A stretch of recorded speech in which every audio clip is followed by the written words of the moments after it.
Good morning, students. Today we will start the second chapter of A standard, that is parallel lines and transversal.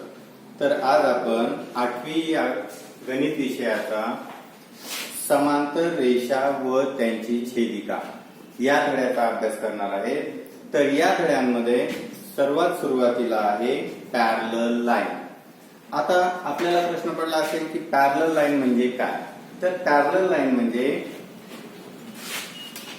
आपण पहिल्यांदा आकृती काढून घेऊ.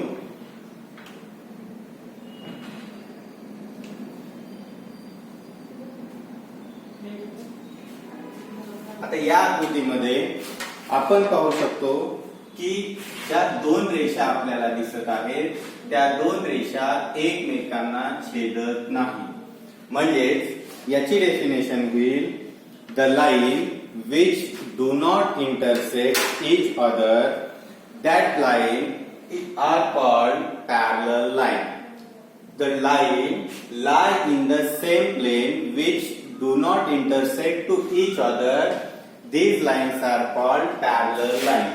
So first line is line L and second line is line M. आता या दोन रेषा एकमेकांना छेदत नाहीत म्हणजे काय? तर आपण या ज्या रेषा दिसतायत तुम्हाला तर त्या दोन रेषा कितीही वाढवल्या तरी त्या रेषा एकमेकांना छेदत नाही. अशा रेषांना आपण पॅरलल लाईन किंवा समांतर रेषा असे म्हणतो. आता आपल्याला ते सिम्बॉलिकली मॅथमॅटिकल फॉर्म मध्ये जर लिहायचं असेल तर ते आपण कशा पद्धतीने लिहिणार? तर मॅथमॅटिकल्स मध्ये जर ह्या रेषा आपल्याला पॅरलल दाखवायच्या असतील तर त्याला आपण line L parallel line M या फॉर्म मध्ये आपल्याला लिहायचं आहे. म्हणजे सिम्बॉलिकली जर आपल्याला दाखवायचं असेल तर या रेषाला रीड करताना line L parallel line M म्हणजे या दोन रेषा एकमेकांना समांतर आहेत. आता नेमकं समांतर म्हणजे काय? एखादं उदाहरण पाहायचं असेल तर आपण म्हणू शकतो सगळ्यात सोपं उदाहरण आहे आपला रेल्वे ट्रॅक. रेल्वे ट्रॅक कुठूनही सुरुवात असू द्या किंवा कुठे त्याचा एकमेकांना त्या दोन रेषा कितीही वाढवल्या किंवा त्या दोन लाईन्स एकमेकांना छेदत नाहीत. या झाल्या छेदणाऱ्या रेषा. पण पॅरलल लाईन्स आपण कितीही एक्सटेंड केल्या किंवा कितीही वाढवल्या तर त्या एकमेकांना एक मिळत नाहीत, जॉईंट होत नाहीत. तर अशाच रेषांना आपण पॅरलल लाईन्स असे म्हणतो. तर ही कन्सेप्ट तुमच्या लक्षात आली असेल. आता आपल्याला पाहायचं आहे ट्रान्सव्हर्सल. आता ट्रान्सव्हर्सल म्हणल्यानंतर काय येईल? त्याला मराठीमध्ये आपण म्हणतो छेदिका. तर फर्स्ट पॅरलल लाईन आपण पाहिलेला आहे. आता पाहू आपण ट्रान्सव्हर्सल. ट्रान्सव्हर्सल कशाला म्हणता येईल?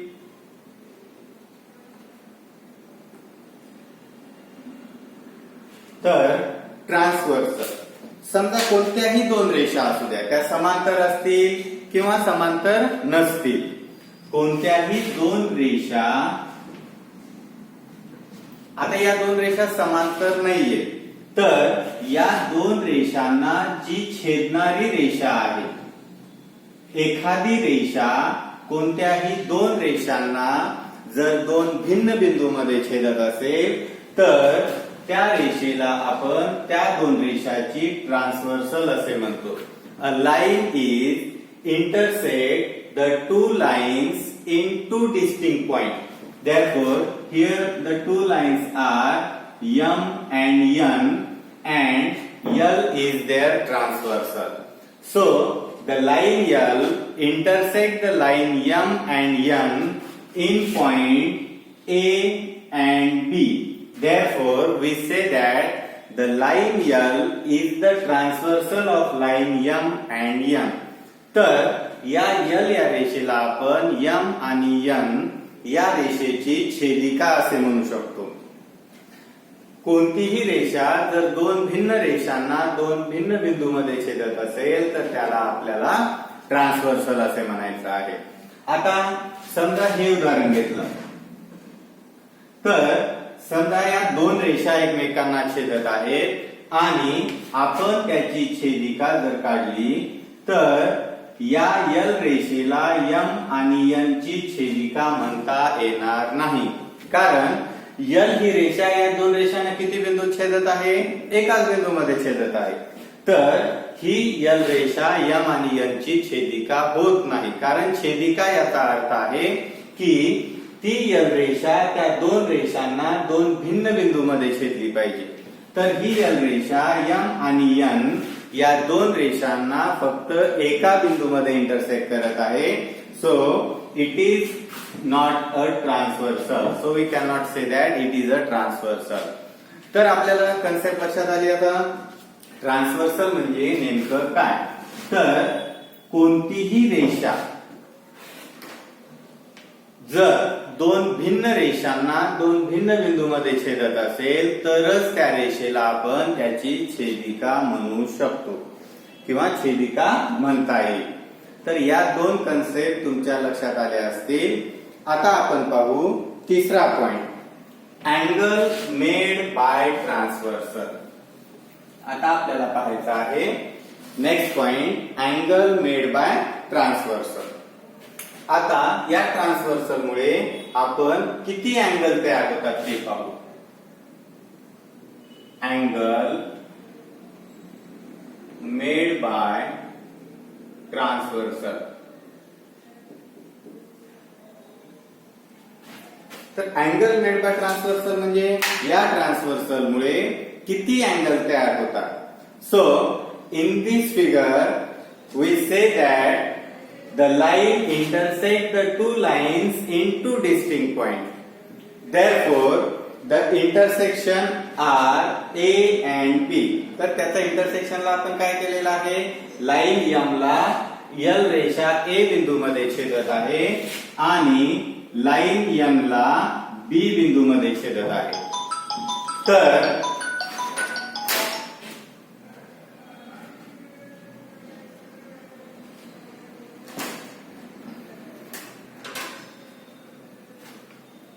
या छेदिकेमुळे त्याचे 8 भागामध्ये रूपांतर झालेलं आहे.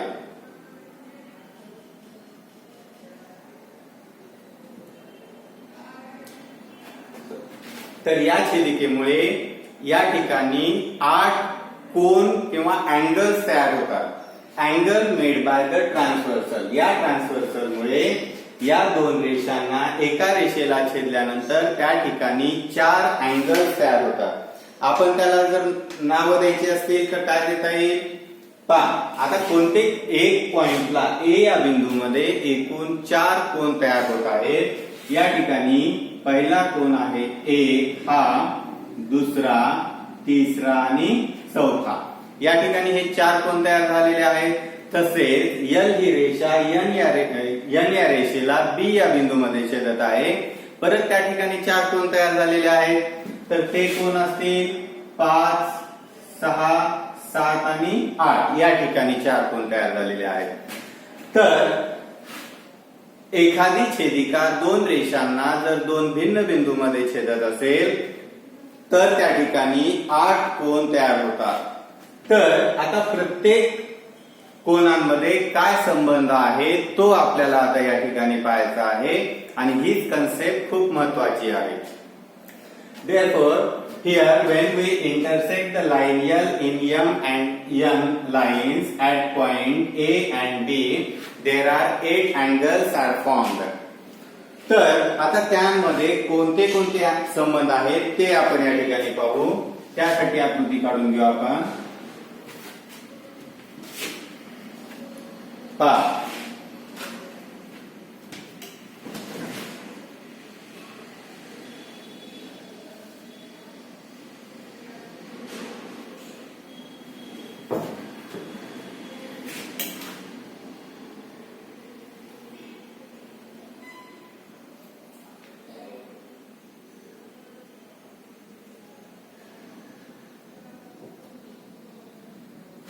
तर या ठिकाणी PQ ही रेषा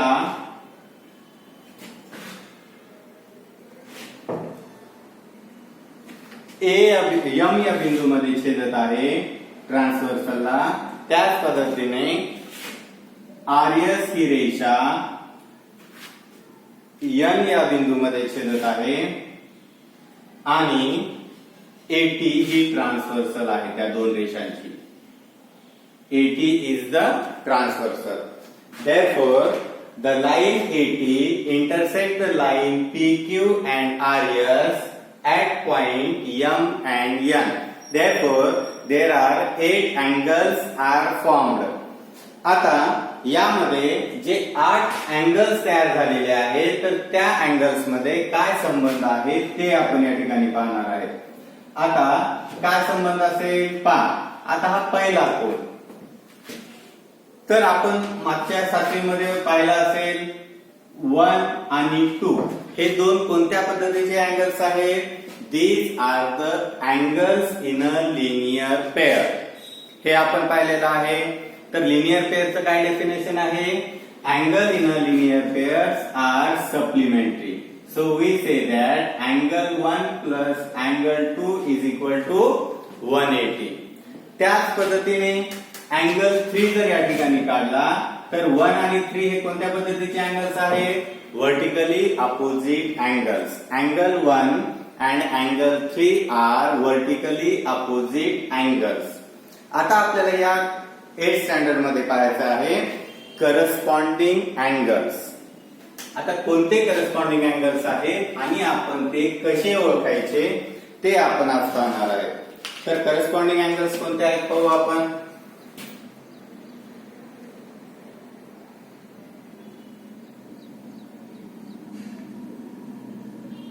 करस्पॉन्डिंग अँगल्स.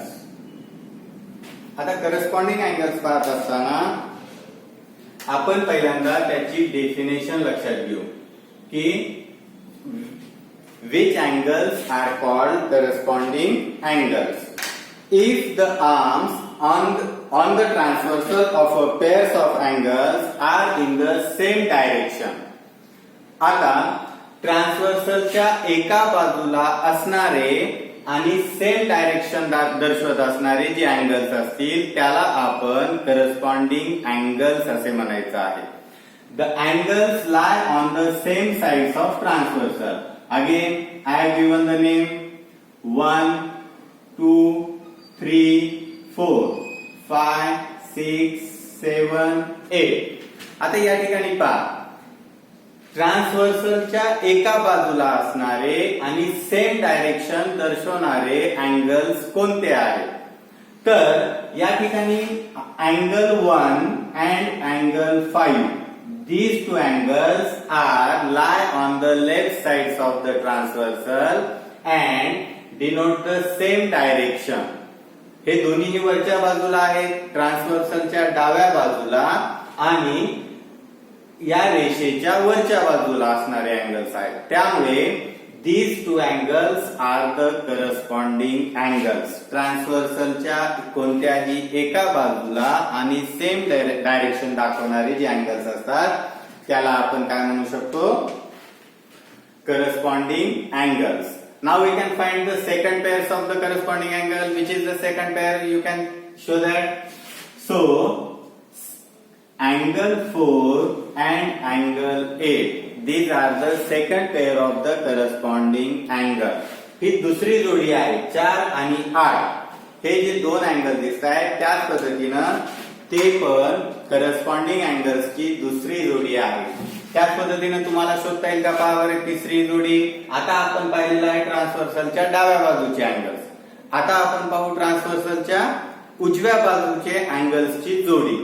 तर या ठिकाणी परत ट्रान्सव्हर्सलच्या उजव्या बाजूला आणि रेषेच्या वरचे असणारे जे अँगल्स आहेत ते करस्पॉन्डिंग अँगल्स आहेत. तर तिसरी जोडी होईल अँगल 2 अँड अँगल 6.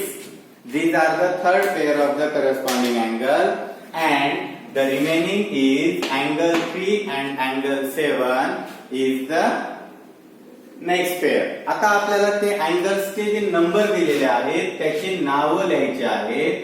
तर आपण ती शोधू आता. तर फर्स्ट आहे करस्पॉन्डिंग अँगल्स. करस्पॉन्डिंग अँगल्स मध्ये आताच आपण सांगितलं पहिली पेअर कोणती होईल पहा. आता काय सांगितलंय, ट्रान्सव्हर्सलच्या डाव्या बाजूला असणारे आणि रेषेच्या वरचे जे दोन अँगल्स आहेत त्याला आपण करस्पॉन्डिंग अँगल्स असे म्हणतो. आता ते अँगल्स आपल्याला मॅथमॅटिकल फॉर्म मध्ये वर्डिंग मध्ये लिहायचे असतील तर ते आपल्याला कसे लिहिता येईल पहा.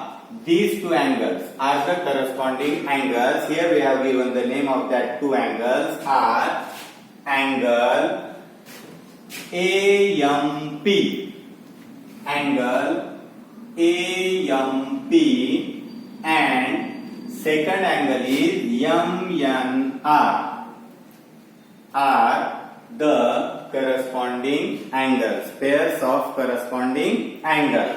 Similarly, the second pair of corresponding angle कोणतं घेता येईल, हे दोन लिहू आपण. These two are the corresponding angles. So name of this angle काय म्हणता येईल आपल्याला पहा बरं. Angle PMN, angle PMN and angle RNP. These two are also the corresponding angles. There are four pairs of corresponding angles we got when two lines and the transversal. So, third pair of the corresponding angles be, this is the third, that is AMQ. पहा, या ठिकाणी हा angle ज्या वेळेस आपल्याला लिहायचा असतो wording मध्ये नावानं, तर त्यावेळेस आपल्याला हा अँगल तयार झालेला असला पाहिजे. म्हणजे या अँगलचं नाव लिहायचं आहे आपल्याला. त्यामुळे हा स्टार्ट कुठून होतोय, ए पासून होतोय, AMQ. Otherwise you can also write the name of that angle B QMA. Both are the correct. So we write the name of this angle AMQ. Third angle is AMQ and angle MNS.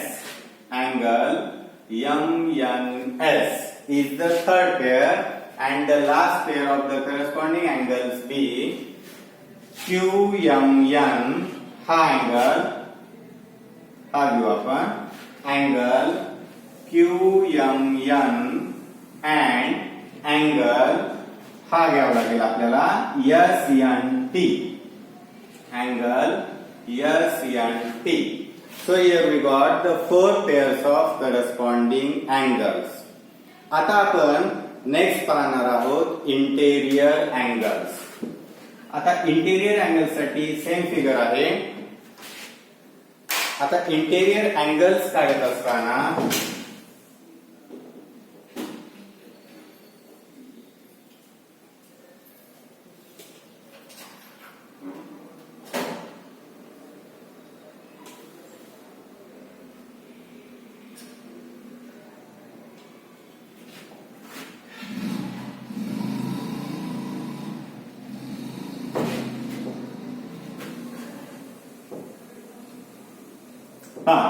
या ठिकाणी PQ ही रेषा आहे, RS, आणि या ठिकाणी MN, आणि transversal आहे AT.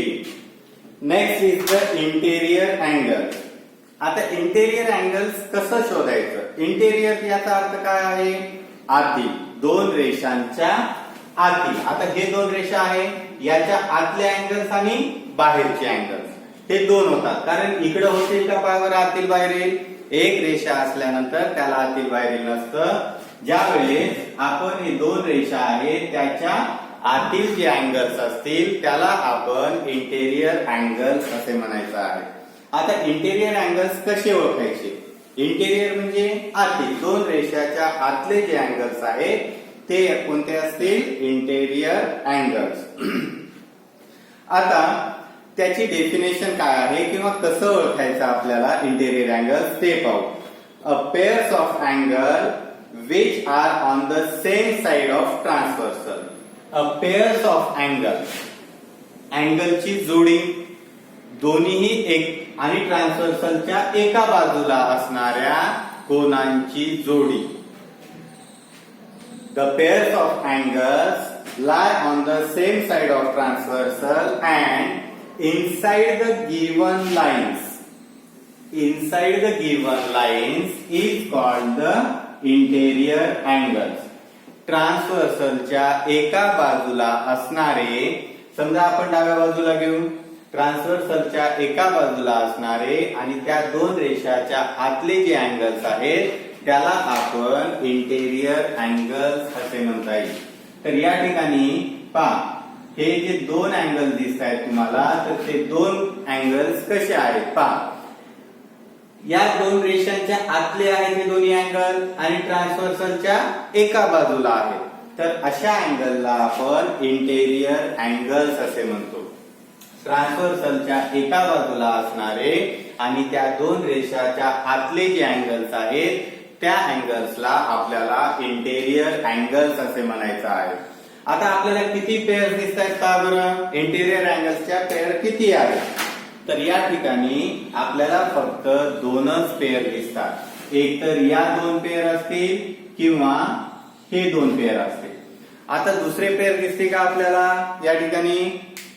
कारण हे जर अँगल्स घेतले आपण तर हे इंटेरियर होणार नाहीत, कारण हे रेषेच्या बाहेर आहे. त्यामुळे त्या अँगलला आपल्याला काय म्हणता येईल? Exterior angle. त्यामुळे आपल्याला फक्त इंटेरियर अँगल्स विचारलेला आहे. तर इंटेरियर अँगल्स म्हणजे these two angles lie on the same sides of transversal and in between the two lines.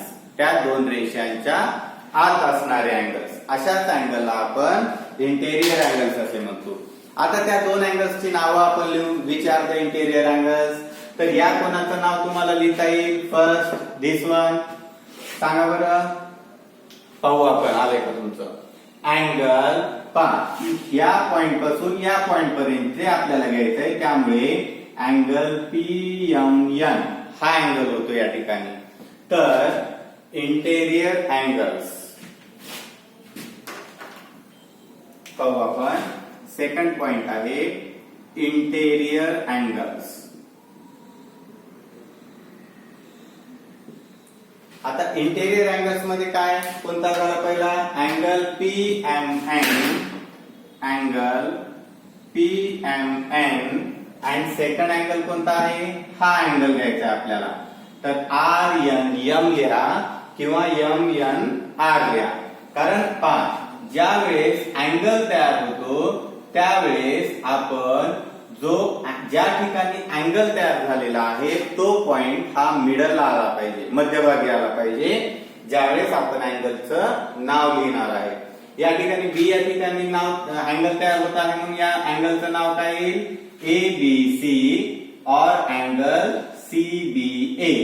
तर हा पॉइंट बी जो आहे तो कुठं आलेला आहे? सेंटरला आलेला आहे. त्याचमुळे या ठिकाणी हा N पॉइंट सेंटरला आलेला पाहिजे, त्यामुळे आपण त्याला लिहू शकतो MNR, angle MNR. Similarly, the second pair of the interior angle be angle QMN, angle QMN and angle SNM is the second pair of interior angle. आता तर हे कन्सेप्ट तुमचे क्लिअर झाले असतील. आता आपण थर्ड पॉइंट पाहणार आहेत, अल्टरनेट अँगल. आता यामध्ये थोडी कन्फ्युजन होते मुलांना ज्यावेळेस अल्टरनेट अँगल्स आपण लिहितो त्यावेळेस. तर which are the alternate angles ते पाहू आपण. तर अल्टरनेट अँगल्सचे परत हे लिहून घेतलेलं असेल तुम्ही सर्वांनी. जो काही पाठ शिकवलेला आहे तो आपापल्या वर्गपाठाच्या वहीमध्ये कंपल्सरी लिहायचा आहे. त्यानंतर थर्ड पॉइंट पाहू, अल्टरनेट अँगल्स. अल्टरनेट अँगल्स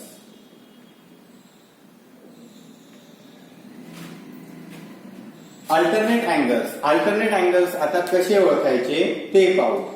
आता या ठिकाणी डेफिनेशन दिलेली आहे, pairs of angle which are on the opposite side of transversal. Pairs of angles. परत या ठिकाणी अल्टरनेट अँगल्स आल्यामुळे आपल्याला काय घ्यायचं आहे? त्याची जोडी शोधायची आहे. Pairs of angles which are on the opposite side of transversal. अशी जोडी जी ट्रान्सव्हर्सलच्या अपोजिट साइडला असेल. आतापर्यंत जे आपण करस्पॉन्डिंग अँगल आणि इंटेरियर अँगल्स पाहिले ते कसे होते? These two angles lie on the same side of transversal. म्हणजे ट्रान्सव्हर्सलच्या एकाच बाजूला होते. एक तर डाव्या बाजूला असतील किंवा उजव्या बाजूला असतील. पण अल्टरनेट अँगल्स कसे आहेत? Which are on the opposite sides of transversal. ट्रान्सव्हर्सलच्या अपोजिट साइडला असतील. म्हणजे एक अँगल ट्रान्सव्हर्सलच्या डाव्या बाजूला असेल तर दुसरा अँगल कुठे असेल? ट्रान्सव्हर्सलच्या उजव्या बाजूला असेल. The pairs of angle which are on the opposite sides of transversal and the arms on the transversal shown the opposite direction. आणि त्याचे जे आर्म्स आहेत, ज्या बाजू आहेत, ते डायरेक्शन कसे दाखवतील? अपोजिट दाखवतील. आर्म म्हणजे बाजू, ही झाली त्याची ट्रान्सव्हर्सल आणि या दोन काय झाल्या त्याच्या बाजू.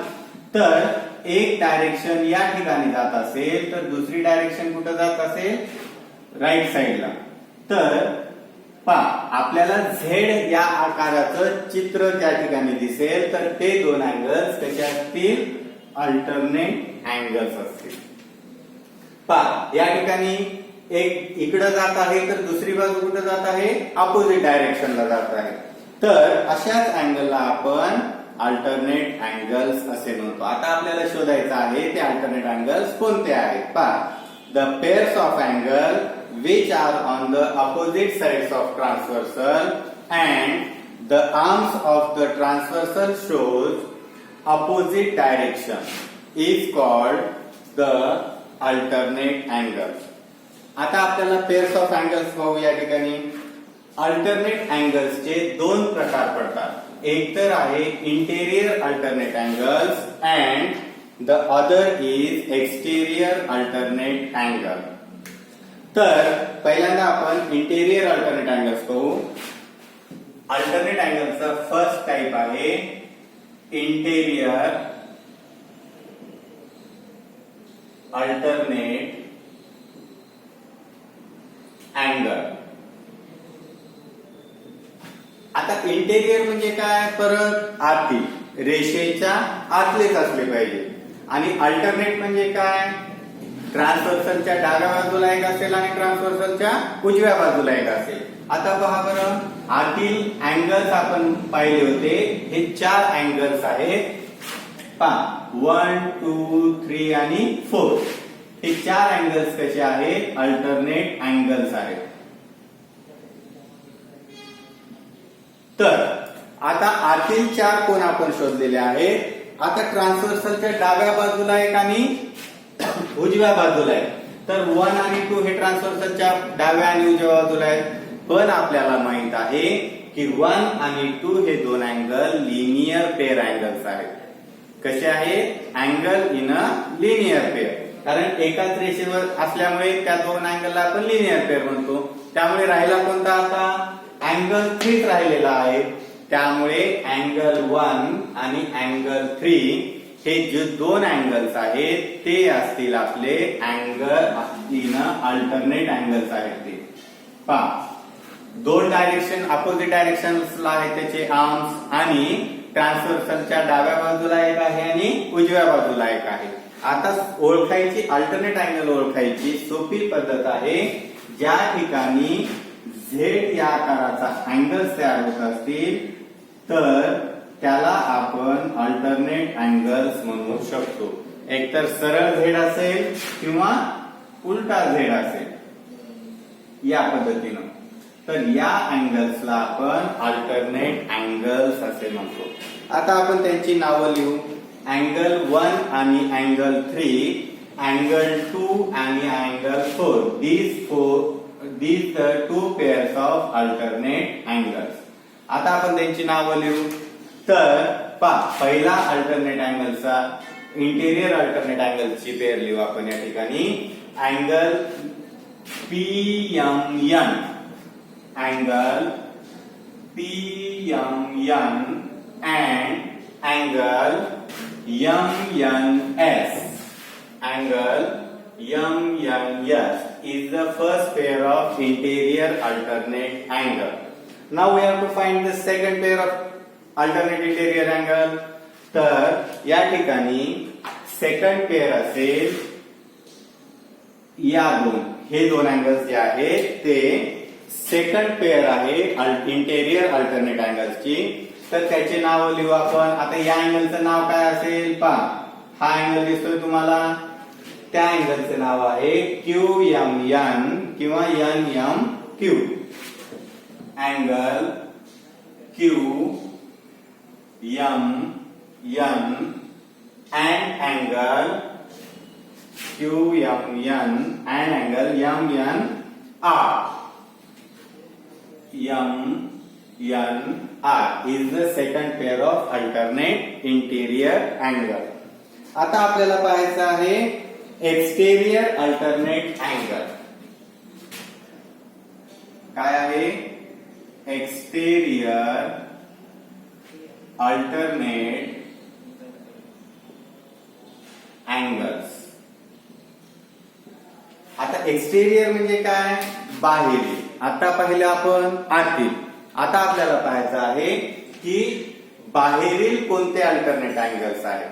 तर पहा, अपोजिट डायरेक्शनला असले पाहिजे. ट्रान्सव्हर्सलच्या डाव्या बाजूला आहे, उजव्या बाजूला आहे.